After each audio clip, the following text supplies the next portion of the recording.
Hi, this is Stephen Hailstrom, and welcome to Let's Talk Housing. This is 92.7 Peterborough Community Radio, and welcome again to our weekly radio show, and it's also a podcast, so please check it out on Apple Podcast or wherever you get your podcasts. And we like to talk about housing. Hey, so let's talk housing. Here we go for this week, and we're especially talking about, we're going to have some excerpts from the Pace Talk, a Pace Talk called pacetalks.com, and it's all about why eliminating homelessness should matter to everyone. When you think that the reality is that the simple cure for a lack of housing is a home or more homes, in Canada, as you have heard me say, rant, talk about, it's a supply and demand problem. There is not enough supply, too high a demand. Canada's population is growing. Our immigrant population is growing. People are graduating from school. People want places to live. They want to move up in the type of housing that they have. And so there is a higher demand for housing. The higher demand pushes the cost up, and if there is no supply to balance that, to mitigate the cost of housing goes higher. It becomes to a point where it is unaffordable, as it is right now. Average cost housing almost anywhere now is $1 million to buy a house. Rental rates are higher than they have ever been. And so homelessness now, as indicated in here by in this talk, statistically triple the number of people who are underhoused, who are living in homelessness in just 3.5 years. It's tremendous, and it's going nowhere but higher and higher. So first, this is the Pace Talk from January 25, and here we go. This is Jacqueline Pierce with a great explanation of what it is to be homeless. The struggle of how homelessness is really a diagnosis of multiple systems that have failed an individual. And so when we often talk about it takes a village to raise a child, each one of these individuals in our community was somebody's child, and they are somebody's family. And we have abandoned them somewhere along the way. And so, prior to the pandemic, reports estimated that the number of homeless individuals in Canada was about 235 to 300,000 people, with 25 to 30,000 people who were homeless on any given night. And that's in a very developed country. And now estimates from our experts in this field reveal that the number of individuals now in 2023 rose to triple that. The lowest estimate is about 700,000 currently. And it's just staggering, actually. And you can see how, that's quite a problem. That's tripled just since 2020. So it's not going away. And Ontario itself, our province, has the highest population of homeless individuals in all of Canada. So the percentage of people in Ontario that are experiencing homelessness in comparison to the rest of Canada is 40%. Of all of the individuals in Canada who are homeless reside in Ontario, with the second runner-up really coming from BC. So you can see how that cost of living really correlates to homelessness. And contrary to the common belief, not everyone who's homeless got there as a result of a mental health challenge or a substance use disorder. And I think that's the biggest fallacy that I see and that I've experienced being a part of this community.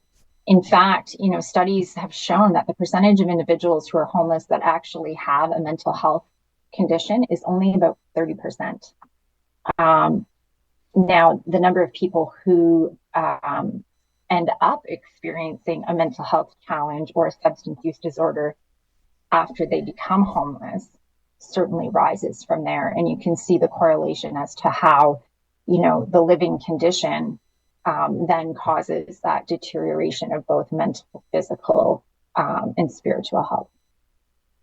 More than a quarter of individuals that are homeless right now are between the ages of 13 and 21, which I have to tell you, living with a 14-year-old breaks my heart. And a rising number of seniors are finding themselves homeless. They've worked their whole lives and suddenly they can't afford to live in a home any longer. So the question I often get is, why don't these people just go and get a job? And that's a valid question. So what you may not realize is that a quarter of individuals as well, so 25% of individuals who are homeless actually work. And we're seeing that more and more here, at least in London, and I think across the country. A lot of the workers that I even previously employed in my role as a VP for a home and community care organization, some of my personal support workers were homeless. And they were couch surfing, or they were working 3 jobs so that they could sleep on their breaks at their job. And so, homelessness impacts a lot more of people than the ones that we simply see in encampments or on the streets. And so, not only does homelessness cause significant distress and death in our communities, it's pervasive, and negative impact on individuals and society comes with a really expensive price tag for us as Canadians. So in Canada, we spend over $7 billion a year addressing homelessness, and that's from emergency crisis and shelter services, with an additional $299 million that was added to that during the COVID-19 pandemic. And the federal government just injected another $2 million into that. And so for that amount of money, and we're not getting a result, clearly something needs to change, and very rapidly. So why should we care about eliminating a problem that is experienced by less than 2% of our population? We hope our talk tonight will open your mind and heart to consider the very real human and societal costs of a problem that we can actually really easily solve, and for a lot less than we spend today. Thank you, Jacqueline, for that. Great explanation. And now, a little bit later in the talk, she talks about what it is to be homeless. Like, what does it mean to be homeless? And just how it can affect everything about you. Great way to describe it. Really makes it clear and understanding. If you are listening to this and you have people who are, not sure, or they feel that, they're the people who avert their eyes. They don't look. They are disturbed by people who are on the street. Then listening to Jacqueline talk will really, hopefully, open their eyes to the reality of what it is to be on the street, to live rough, and that it's, to put it simple, it's, people think it's a choice, but it's not. It's often so stigmatized, and it creates, and you have subgroups that are homeless that include Indigenous people. A huge percentage of homeless people are Indigenous. A large percentage of homeless people come from the LGBTQ community. And the stigma attached to them before they became homeless created the environment to move them into the homeless community and the homeless world.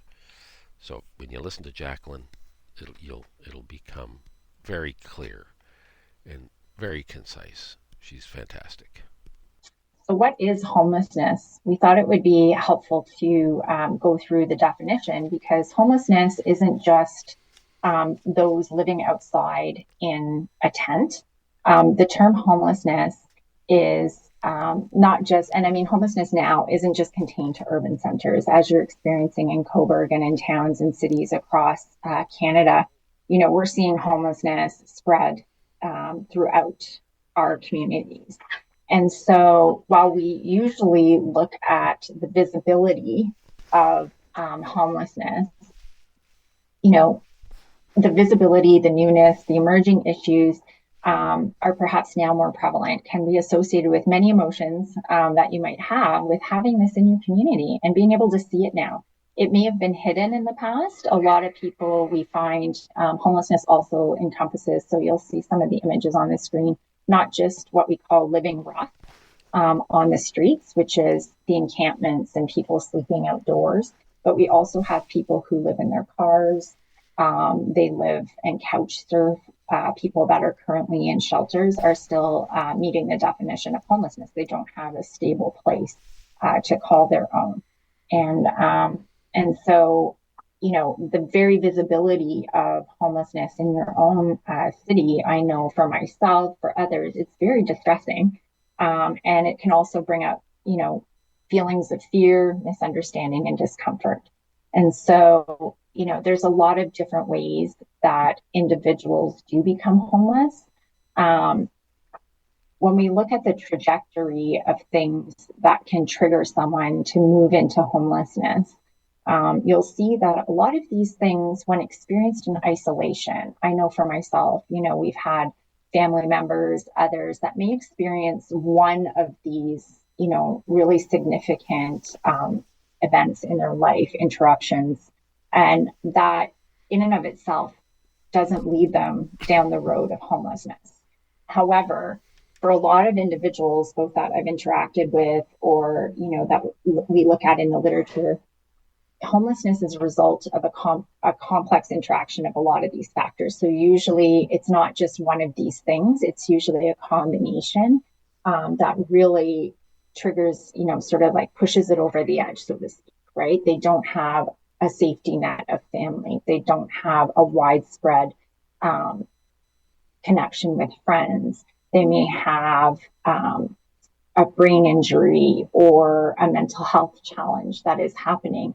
And that combined with a loss of a job, poverty, low income, anything else, a change in their family status, they break up with someone, can render them homeless.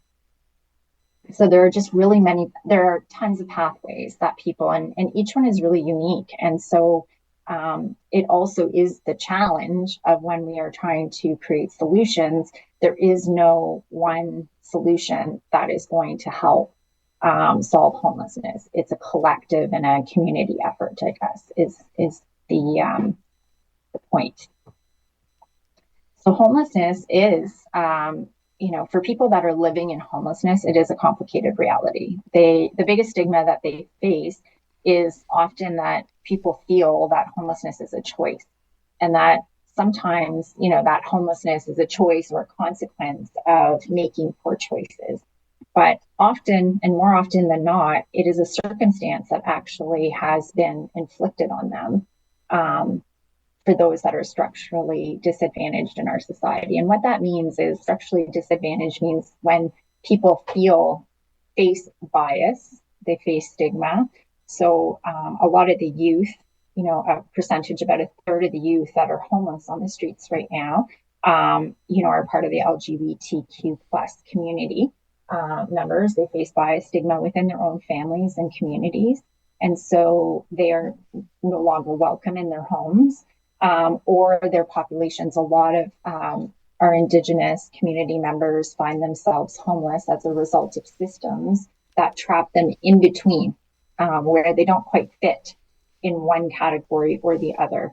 And they're also the populations that are usually the most discriminated against when it comes to employment. And so that's a lot of the literature has shown that, a lot of people do suffer from become homeless as a result of all of these structural disparities that are happening in our society. And as I quoted earlier, approximately 30% of those who are homeless suffer from a mental illness. And that really can undermine clearly their ability to obtain or maintain housing, incomes, or other necessary supports.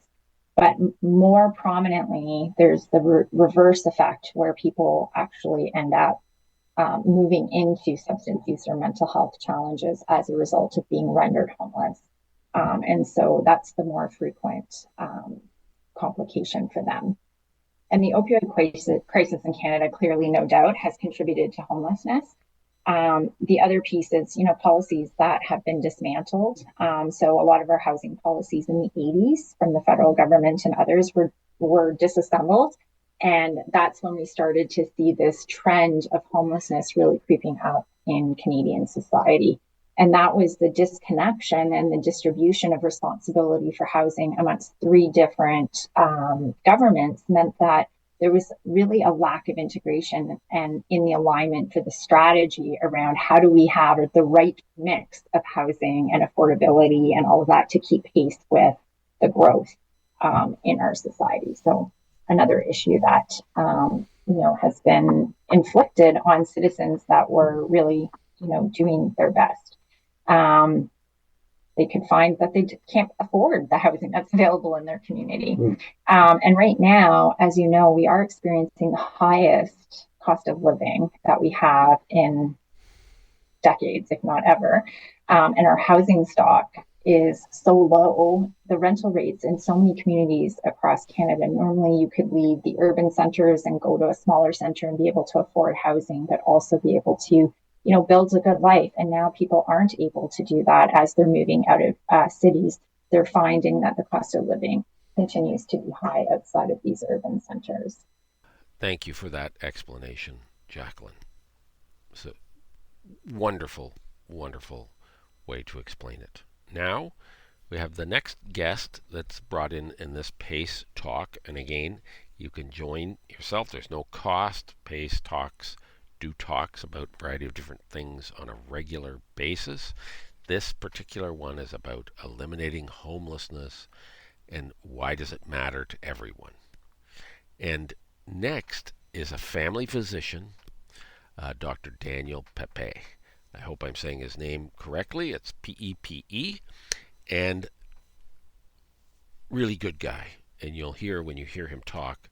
And the first segment that I'm going to play for you is really about him talking about the human cost, the cost to that life that that homelessness can create. And one of the quotes, again, as a spoiler alert here, is he indicates, like in the first couple of minutes of saying this, it's just something that breaks your heart to think of. But what it is in the homeless community, the sick become sicker. And really being homeless, many physicians have the opinion that really being homeless is a palliative illness. So palliative means it is an illness that is slowly killing you. It's a palliative illness in slow motion. Actively dying every day a person is that they are homeless.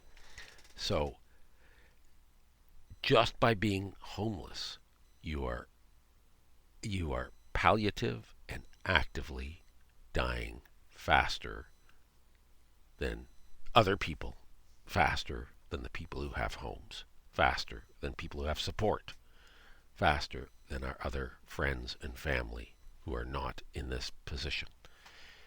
It's very important to understand just that concept, that just being homeless, that's what happens. Now, here he is, Dr. Daniel Pepe, from the PACE Talk on Thursday, January 25th.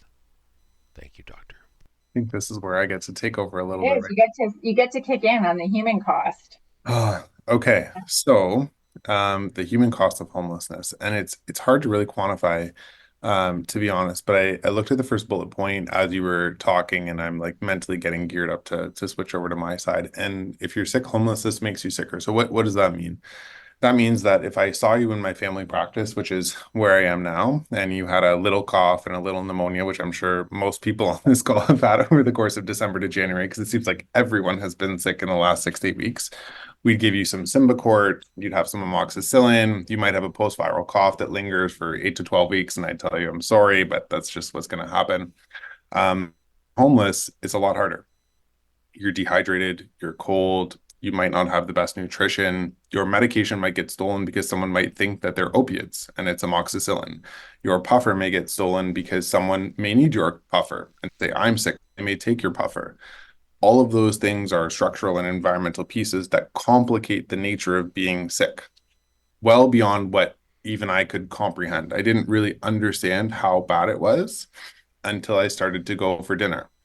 And the part that shocked me the most was that people who I thought were really sick and I was really worried about would point and direct me to someone else who was sicker and say, no, help them. And it was shocking. And I kind of get chills sharing that with you. But that's the nature of that community. That community is very tightly integrated, almost like a family.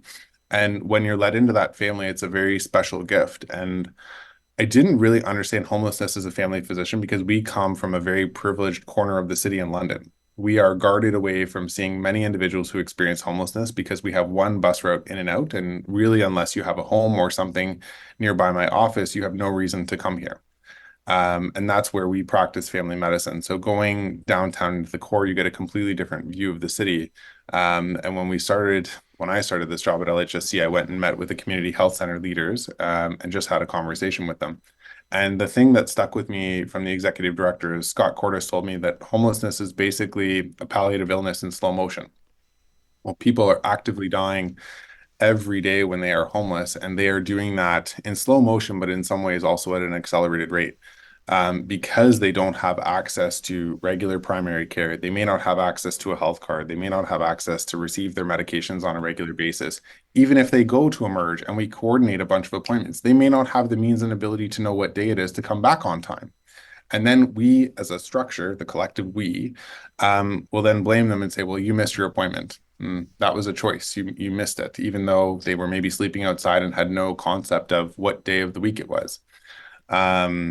And so hypothermia is a reality, and I've come to understand the nature of hypothermia and frostbite, which I had never seen in medical school, never seen in family medicine residency. Just yesterday, I saw a number of people who had various degrees of frostbite, and I'm trying to increase my knowledge to understand how to help them and what we can do to mitigate that risk, because the loss of digits on dominant hands impacts your ability to work, to participate in society, to obtain a job, to be gainfully employed.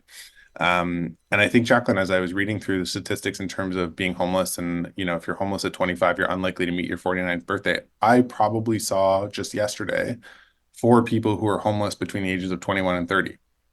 Their birth years were 1989, 1990, 1999. And I'm going to date myself. I was born in 88. So I'm looking at these people saying that could be me. And I think your comments around it's not a choice. It's very structural things. I mean, I've heard from people who had basement apartments, were gainfully employed. One individual who goes to Sanctuary actually laid the concrete block in our office years ago before we started here, and was shoveling a driveway for a lady whose basement apartment he lived in. He had a heart attack in her driveway, was taken to hospital, received care for over 4 months, and when he came back, all his things were thrown away, his stuff was gone, and he had no place to stay, no way to access his bank accounts, and was instantly homeless because she didn't know where he was or what happened. And after many months, she decided to get rid of all his stuff. And that's how he became homeless. But he was a literal mason who built the building I'm sitting in. So again, all of the assumptions that you make around what you think you probably don't know. And so I think this is why my focus is really looking at making sure that we shift our mindsets. So that's an excellent transition, Jacqueline, because that's exactly where my head was going. It's expensive. It makes sense though why it's expensive, because if you think about the complexities of I'm going to say a regular person or a person not experiencing homelessness, to have a series of appointments, get a number of tests, go to the hospital, go to the clinic, pay for parking, know where to go, show up on time.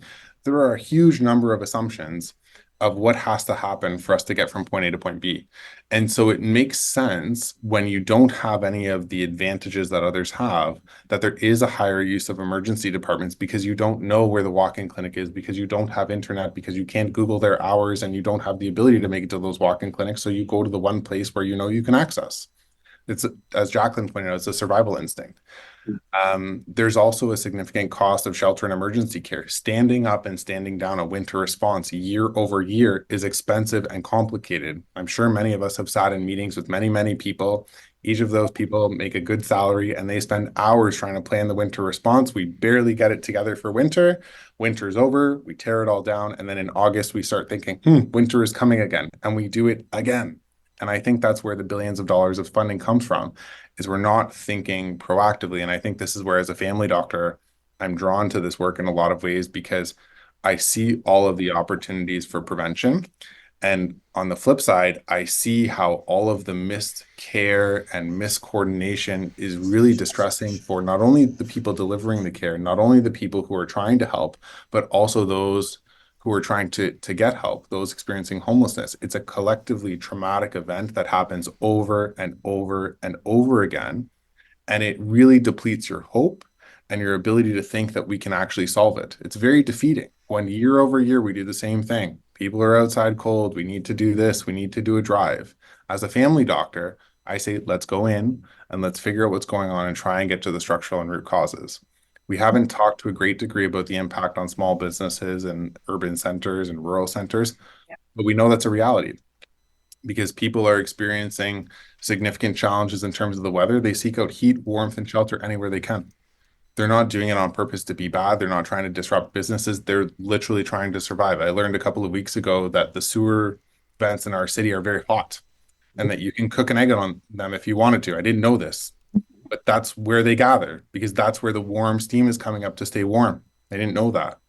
So these are all things where we make assumptions about why someone is somewhere and we just don't know. And I think if I was to offer one piece of advice as a family doc in this talk, I'd say don't make assumptions because you don't know. And until you go and talk, you won't know. So learn more, get curious. There you go. So I didn't know what I was doing when Jacqueline invited me to go to Sanctuary. I literally showed up with a backpack and just said hi. Like, they asked me, "Are you a doctor?" I said, "No." I said, "I'm a community member with a bit of medical expertise," because I didn't want to go as the clinician in the white coat who's going to tell you what to do, because I honestly didn't know what to do. But what I did was I asked a lot of questions. Why do you do that? What happens here and there? How do you get help if you need help? Where do you go for medications? And through that questioning, I've come to learn how you can actually find solutions. And I only learned that ability through Jacqueline. When you come through medical school and you're trained, you're taught, you have knowledge and skills, and you can go and solve people's problems. But in order to actually help individuals who are experiencing homelessness and solve the problem, you have to get super curious and very humble, and you cannot make any assumptions about what you think you know. Because oftentimes when you make those assumptions, you will end up doing extra work that's irrelevant. You might cause unintentional harm. You will waste a whole bunch of money. And when we talk about some of the solutions we've done, you're going to laugh because it's very, very simple, but it's highly effective. So I think extending kindness and compassion to every person is exactly what you have to do. If we go over to the next slide here, community solutions. So there's a bunch of things, especially around continuum of affordable housing. And I think this is something that's gaining traction provincially around not everybody needs a 2,000 square foot home on a big lot with a pool and a fence and all that stuff. They may have different needs, and we have to think about what those needs are for individuals. So in London, we've seen little tiny homes. We've seen resourcing for encampment because people don't feel safe to be inside. Obviously, being inclusive for all citizens is very important. And maybe, Jacqueline, is now a good time to share some of the little solutions we've done in terms of helping individuals? Hi. Just wanted to wa- wanted to now just interrupt a little bit and then add in, and then we're going to hear from the doctor again. Only this time he's going to talk a little bit about some very creative solutions in the healthcare world and workarounds, you'd call it, or ways to make things happen that are very interesting, very creative, and I'm very hopeful that nobody goes back to this wonderful doctor and says, "Hey, what are you doing? That's not really standard procedure," or something like that, because sometimes you have to be able to expedite things to get things done when you know they have to be done. You don't want to take advantage of the system, but you want to be able to know how to work with it when there are real emergency situations where things really need to be done.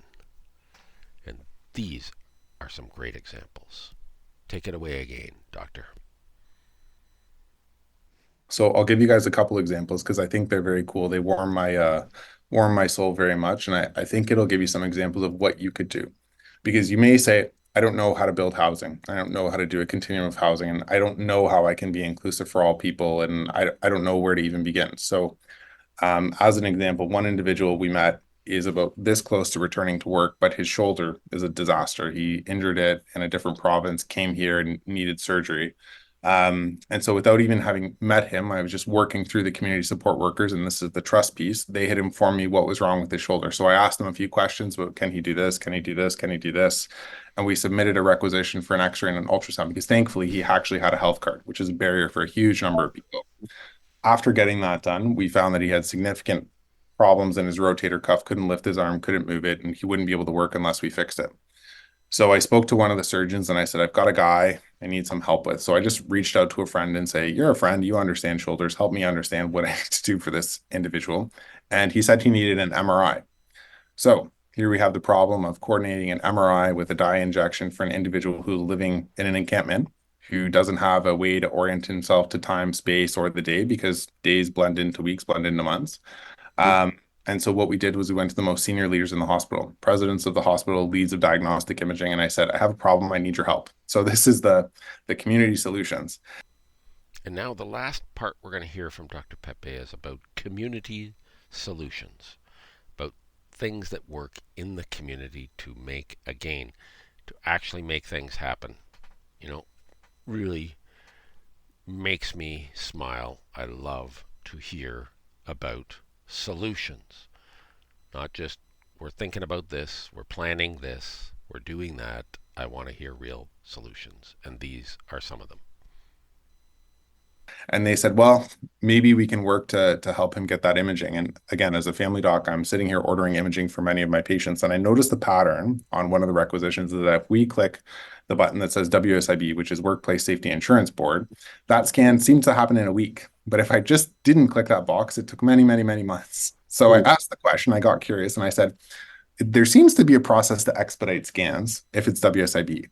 Could we test the concept just once of seeing if we could expedite a scan for someone who's experiencing homelessness? And the answer was from the leadership, and this is why you need brave leaders, and courage I think we probably should put under community solutions as well. They said, sure, let's try it. So we got an MRI within 10 days, but the challenge was we couldn't actually find the patient. So on the day of the scan, we didn't know where he was. So he missed it. And I called him and I said, it's 2 hours to the test. We don't know where he is. So then what were we? We were open to understanding that maybe we were a little bit too quick because it takes time to find and identify people and find out where they are. And so we needed to adjust our expectations.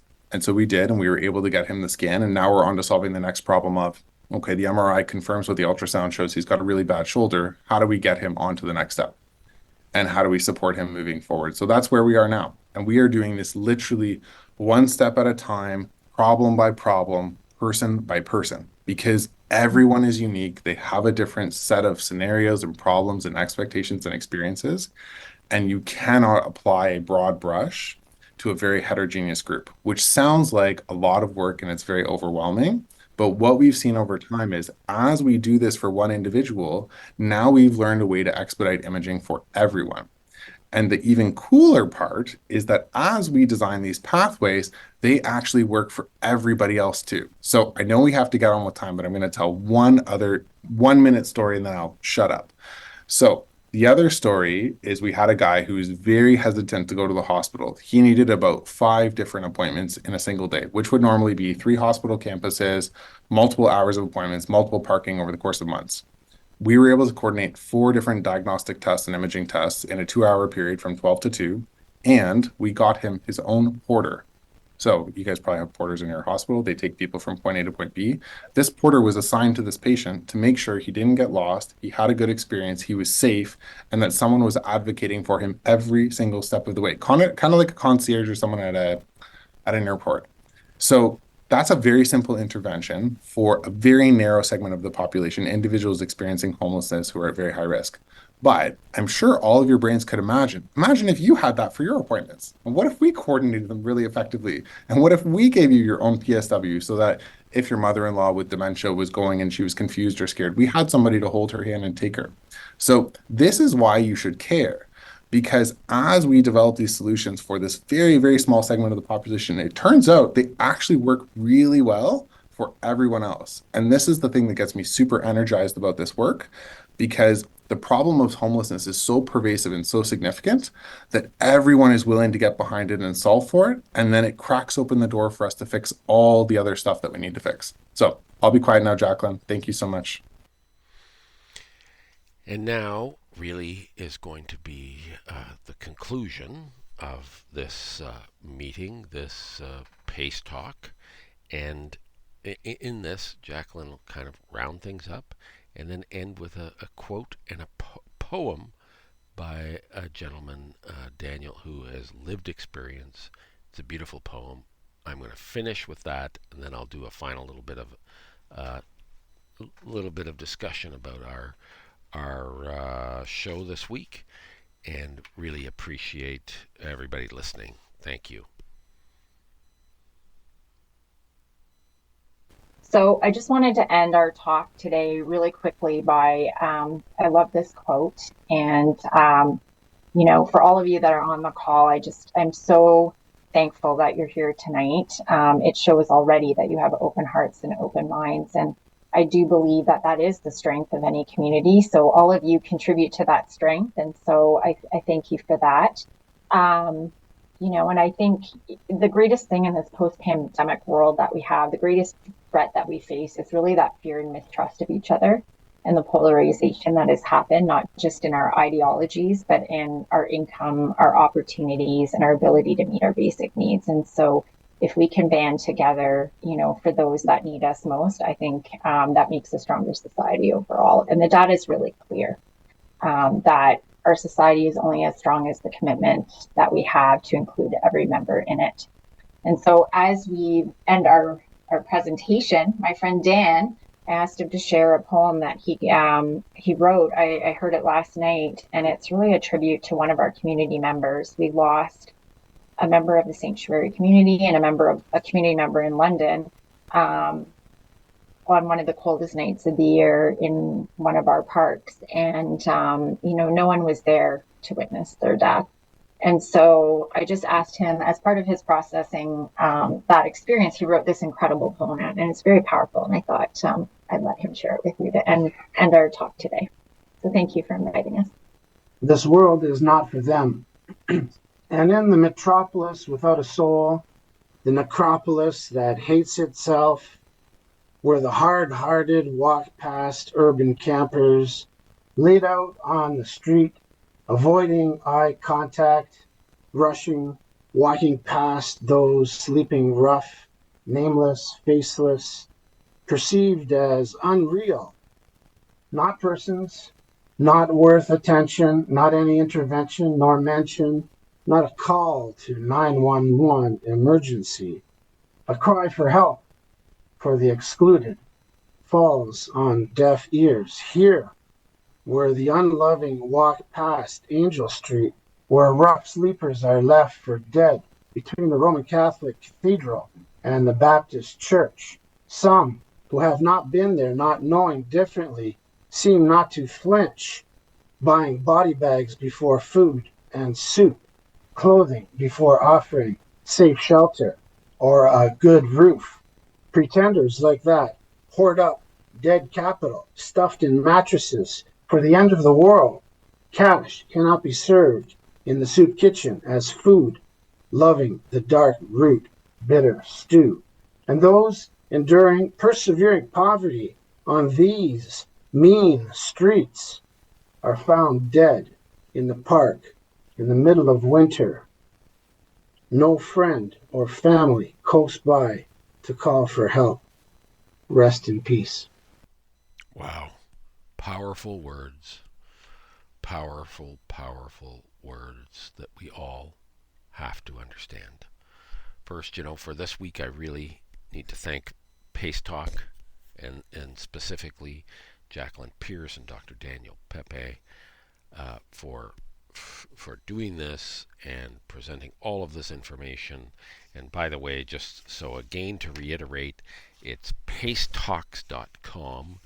They have talks on a regular basis about different things. It's a speaker series, and this one is why. This one we've just listened to segments from is why eliminating homelessness should matter to everyone. And it should, it needs to, it has to matter to everyone. It affects all of us. We can't just ignore it. One of the things for me personally, what I imagine, right, and whether it's someone I see on the street or someone I see in distress or someone even that I've just seen on the news is convicted of some even heinous crime, I imagine them as a little baby. For me, I have 3 children, 2 grown up, 1 in high school, and for me, they were all home births, so I was there catching them when they were born. And for me, it's like I imagine every person, no matter what happens to them during their life, they start out as this wonderful little creature that has all the potential and everything. And I think as a society we need to remember this and honor it, even when we see people who we can feel naturally, repulsed by, put off by. We feel we can judge them. We feel we can just ignore them as part of our society and just imagine that they're gone. And the reality is that all of these circumstances have been created by the society that we live in. Homelessness and the lack of housing. This program is about talking about housing, right? So this lack of housing is a result of our own society, of the way that we have allowed it to grow and become. That, that we have, the people who have and the people who have not. All of these things are things that we have created ourselves in our own society, in our own world, and we are responsible for as a big community, the community of Canada, the community of Ontario, the community of Northumberland, or of Peterborough County, of Peterborough. These are our people. They were our babies. We need to look after them. And we need to get them homes, and we need to get everybody else a home. We need to be able to, I need to know that my daughters, even with decent jobs, can afford to have a home. And we need to work hard every day to make sure this happens in one way, shape, or form. And we need more people speaking out just like these guys, who are telling people and instructing them that, life is tough, circumstances happen, and it's not just about being a bad person and you're on the street. It is. It's just what can happen so easily. Anyway, on a positive note, there remain lots of things. It looks like, from what I'm reading in the news, in all of my feeds about housing and everything else, it looks like 2024 is going to be a fabulous year for housing. So please, call me, contact me, reach out, be on my program. Come on. Love to have you. This is Stephen Hailstrom for Housing. This is Stephen Hailstrom for Let's Talk Housing. I have to remember the name of my own program. Thank you very much, everybody. Have a great day, great week, whatever you're doing. Take care. Peace.